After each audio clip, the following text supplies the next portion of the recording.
નમસ્કાર, આપ જોઈ રહ્યા છો અરવલ્લી સમાચાર અને બુલેટિન સાથે હું છું માસૂમ। સમાચારોની શરૂઆત કરીએ હેડલાઇન્સથી।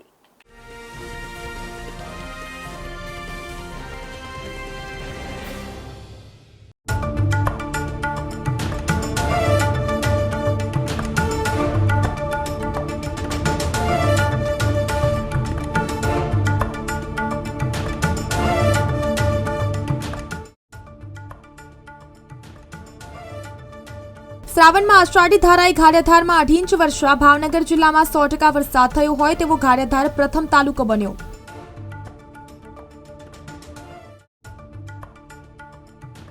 અમદાવાદ એરપોર્ટની એડવાઇઝરી, ટર્મિનલ 2 ની અંદર જવા વૈકલ્પિક રસ્તો બનાવવામાં આવ્યો।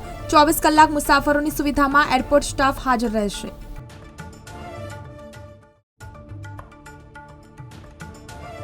વિદ્યાર્થીઓ માટે MYSY યોજના, ધોરણ 12 માં 80% કે તેથી વધુ હોય તેમને 50% ટ્યુશન ફી સ્કોલરશીપમાં મળશે।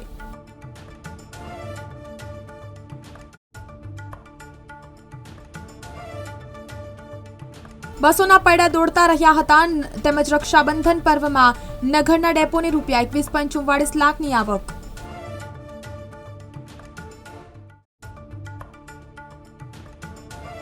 ભાજપના સદસ્યતા અભિયાન માટે પ્રદેશ સંયોજક સહિતની નિમણૂકો, કેસી પટેલ, દિનેશ મકવાણાને જવાબદારી।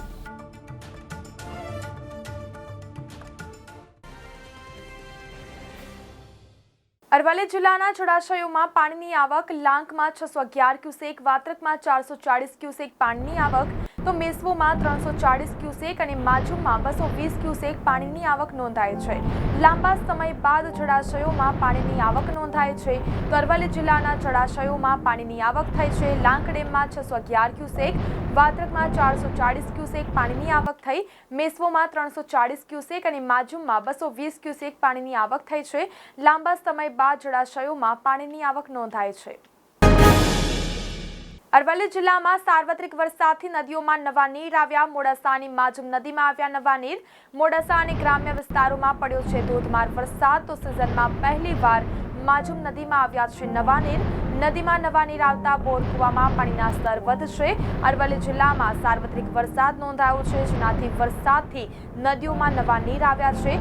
મોડાસાની માજુમ નદીમાં આવ્યા છે નવા નીર। મોડાસા અને ગ્રામ્ય વિસ્તારોમાં પડ્યો છે ધોધમાર વરસાદ, તો સિઝનમાં પહેલીવાર માજુમ નદીમાં નવા નીર આવ્યા છે। મોડાસાના લીંભોઈ પાસેના ઇટાડીમાં વરસાદી પાણી ભરાયા। ઇટાડી ગામમાં પાણી નિકાલના અભાવે સ્થાનિકો પરેશાન બન્યા છે। ગત રાત્રે પડેલા વરસાદનું પાણી ભરાયું છે। નીચાણવાળા વિસ્તારના રહેણાંક મકાનોમાં પાણી થયું છે। ઘૂંટણસમાં પાણી ભરાઈ જતા ભારે મુશ્કેલીનો સામનો કરવો પડ્યો, તો દર વર્ષે ઊભી થાય છે આ પ્રકારની સમસ્યા। તો મોડાસાના લીંભોઈ પાસેના ઇટાડીમાં વરસાદી પાણી ભરાયા। ઇટાડી ગામમાં પાણી નિકાલના અભાવે સ્થાનિકો પરેશાન બન્યા છે। ગત રાત્રે પડેલા વરસાદનું પાણી ભરાયું છે। નીચાણવાળા વિસ્તારના રહેણાંક મકાનોમાં પાણી થયું। બાયડ કેળવણી મંડળ સંચાલિત સેલ્ફ પ્રાઇમરી સ્કૂલમાં જન્માષ્ટમી પર્વની ઉજવણી કરવામાં આવી, જેમાં ધોરણ 1 થી 8ના વિદ્યાર્થીઓ જન્માષ્ટમીમાં કાર્યક્રમમાં જોડાયા હતા। સ્કૂલના બાળકો દ્વારા મટકી ફોડ પ્રોગ્રામ કરવામાં આવ્યો હતો, જેમાં બાળકો, તમામ વિદ્યાર્થીઓ તેમજ શાળાના આચાર્ય પારુલબેન પટેલ, શિક્ષકો તેમજ શીતલબેન તેમજ અંકિતાબેન તેમજ સ્ટાફગણ ઉપસ્થિત રહ્યા હતા। શાળાના વિદ્યાર્થીઓ ટ્રેડિશનલ ડ્રેસમાં જોવા મળ્યા હતા, જ્યાં ધોરણ 1 થી 8ના અંદાજે 600થી વધુ વિદ્યાર્થીઓ આ જન્માષ્ટમીમાં ભાગ લીધો હતો। જન્માષ્ટમીમાં મટકી ફોડમાં દૂધ, દહીં, ચોકલેટ, રંગબેરંગી ફુગ્ગા વડે શણગાર કરવામાં આવ્યો હતો।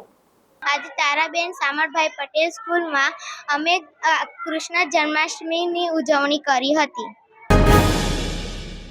બાયડ ડેમાઈ મારવાડી સમાજના કુળદેવીની શોભાયાત્રા કાઢવામાં આવી હતી। બાયડ નગરમાં મારવાડી સમાજમાં શોભાયાત્રા રંગેચંગે કાઢવામાં આવી હતી, જેમાં 50થી વધુ ભાઈઓ, બહેનો, બાળકો, વૃદ્ધો જોડાયા હતા। ડીજેના તાલ સાથે આ શોભાયાત્રા કાઢવામાં આવી હતી। આ શોભાયાત્રા મારવાડી સમાજના કુળદેવી ચિલોડા ખાતે પ્રસ્થાન કરશે। અશોકભાઈ યાત્રામાં લાંબી ધજા સાથે મોટી સંખ્યામાં જોડાયા હતા। અરવલ્લી જિલ્લામાં નાગપાંચમ પર્વ નિમિત્તે મંદિરોમાં ભક્તોની ભીડ જોવા મળી હતી. મોડાસાના ઘારોડી ધામ ખાતે ઘોઘા મહારાજના મંદિરે ભવ્ય આયોજન કરાયું હતું. શ્રદ્ધા અને આસ્થા સાથે ભક્તોએ શીશ ઝુકાવ્યા હતા. તો અરવલ્લી જિલ્લામાં નાગપંચમી નિમિત્તે ઘોઘા મહારાજ મંદિર ખાતે ભક્તોની ભીડ જોવા મળી હતી. મોડાસા પાસે આવેલા ઘારોડી ધામ ખાતે સ્વયંભૂ ઘોઘા ધામ ઘારોડી ખાતે ભવ્ય મેળાનું આયોજન કરાયું હતું. મોટી સંખ્યા દૂર દૂરથી અહીં ભક્તો ઉમટી પડે છે. તેમજ અહીં આવેલા એક આંકલાના ઝાડ નીચે સ્વયંભૂ નાગદેવની હાજરીનો ચમત્કારનો ઇતિહાસ છે. ભક્તો અહીં મોટી સંખ્યામાં અહીં આવે છે. કોઈ મોટો રોગ, કોઈ અટકેલા કામ અહીં આવતા ભક્તોના પૂર્ણ થાય છે. તેમજ અહીં ઘોઘા મહારાજ ઘારોડી ધામના આશીર્વાદથી 134 દીકરાનો જન્મ થયેલ છે, જ્યાં વિજ્ઞાન પણ પાછું પડ્યું છે. આ મંદિરમાં દર રવિવારે હજારો ભક્તોના માટે ભોજન, શાળામાં પ્રસાદીનું પણ આયોજન ચેતન ભુવાજી દ્વારા કરવામાં આવે છે અને હજારો ભક્તો તેનો લાહવો પણ લે છે. તો મહારાજના મંદિરમાં કોઈ દાનપેટી પણ મૂકવામાં આવતી નથી તથા અંધશ્રદ્ધામાં માનતા નથી. ત્યારે નાની જગ્યામાંથી આજે સમય વીતતા ઘારોડી ધામ બન્યું તથા હજારો ભક્તોની આસ્થાનું કેન્દ્ર બન્યું છે. 2 વર્ષથી આવું છું. મારી બેબી બીમાર થઈ ગઈ હતી, ઓક્સિજન ઉપર રાખવી પડી હતી. તે છતાંય જો અહીંયા આવ્યા પછી આજ સુધી બીમાર નથી થઈ, એટલે સૌથી મોટો મહારાજનો ઉપકાર છે. છેલ્લા 4-5 મહિનાથી આવું છું દર રવિવારે. તો અહીંયા આસ્થાનું કિરણ અને સત્ય ઉપર ટકી રહેલી ભૂમિ છે. ઘોઘા મહારાજનું બહુ અહીંયા સત્ય છે. જે પણ દુખિયારો અહીંયા ઘારોડીની અંદર આવે છે એની મનોકામના પૂરી થાય છે. આજે જે પર્વ છે નાગપાંચમનો પર્વ, હું અહીંયા 3 રવિવારથી રવિવાર ભરું છું ને અહીંયા ખૂબ શ્રદ્ધા છે. જેની મનોકામના હોય અહીંયા પૂરી થાય છે. ને બીજું એક કે જે શું કહેવાય, અંધશ્રદ્ધામાં હશે એની મનોકામના અહીંયા નહીં પૂરી થાય. શ્રદ્ધાથી આપણા મનથી આવશો તો તમારી શ્રદ્ધા પૂરી થશે.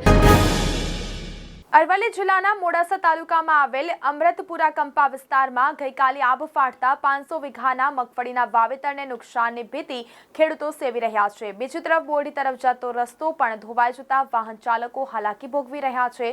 જોઈએ આ અહેવાલમાં. અરવલ્લી જિલ્લામાં ગઈકાલે સાર્વત્રિક ધોધમાર વરસાદ વરસ્યો હતો. જિલ્લામાં સરેરાશ 1 થી 4 ઇંચ જેટલો વરસાદ ખાબક્યો હતો, જેમાં સૌથી વધુ મોડાસા તાલુકાના અમૃતપુરા કંપામાં આભ ફાટી હોય તેમ 2 કલાકમાં 4 ઇંચ વરસાદ ખાબક્યો હતો, જેના કારણે આ વિસ્તારના ખેતરો બેટમાં ફેરવાયા હોય તેવા દ્રશ્યો સામે આવ્યા હતા. ખાસ કરીને આ વિસ્તારમાં ખેડૂતોએ 500 વીઘા જેટલી જમીનમાં મગફળી પાકનું વાવેતર કર્યું છે. તેવામાં આભ ફાટતા ખેતરોમાં ભરાયેલા પાણીથી મગફળીના પાકને નુકસાન થવાની ભીતિ ખેડૂતો સેવી રહ્યા છે. અતિશય વરસાદના કારણે જે 4 થી 5 ઇંચ વરસાદ ઓછા પિરિયડમાં પડ્યો, એના લીધે અમારા કંપાનું જે 500 વીઘાનું વાવેતર મગફળીનું છે તે બધું પાણી એક જોડે નીકળતા જે જૂની કેનાલ અમારે પાણી નીકળવાની હતી એ ખેડૂતોના અતિશય દબાણના કારણે કેનાલ પાણી નીકળવાની બંધ થઈ ગઈ છે. એ પાણી રોડ ઉપરથી નીકળી જતા રોડનું ધોવાણ થયું છે, નીચેના ખેતરોનું પણ ધોવાણ થયું છે, પાળા બધા તૂટી ગયા છે અતિશય. અને બહુ પાણી જો કેનાલ ખોલવામાં આવે, સરકાર દ્વારા તાત્કાલિક અરજી પણ કરેલી છે આનાથી પહેલાં, પણ હજી સરકાર દ્વારા કોઈ ધ્યાન આપવામાં આવ્યું નથી. અને આ જે કેનાલ દબાણ કરેલું છે એના લીધે આજે પાણીને નુકસાન થયું જમીનને. અને ખેડૂતોને જો થોડું કેનાલ ખુલ્લી કરવામાં આવે તો પાણી નિકાલ થઈ શકે એમ છે.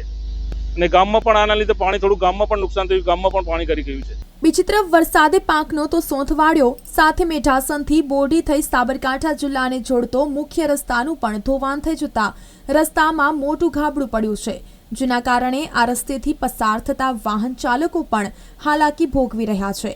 તેવા સંજોગોમાં તંત્ર દ્વારા પાક નુકસાનીનું સર્વે કરવામાં આવે તેમજ તૂટેલો રસ્તો રિપેરિંગ કરવામાં આવે તેવું સ્થાનિક ખેડૂતો ઈચ્છી રહ્યા છે.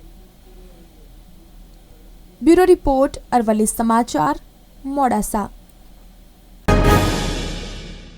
બનાસકાંઠાથી સમાચાર આવી રહ્યા છે. બનાસકાંઠા નજીક આવેલા રાજસ્થાનના સુંધામાતા પર્વત પર ધોધમાર વરસાદ વરસ્યો. સુંધાજી પર્વત પર ધોધમાર વરસાદને લઈ પર્વતની સીડીઓ પરથી પાણીના ધસમસતા પ્રવાહના દ્રશ્યો સામે આવ્યા છે. મંદિરના ચાચર ચોક સહિતની જગ્યાઓ પર પાણી ફરી વળ્યા હતા.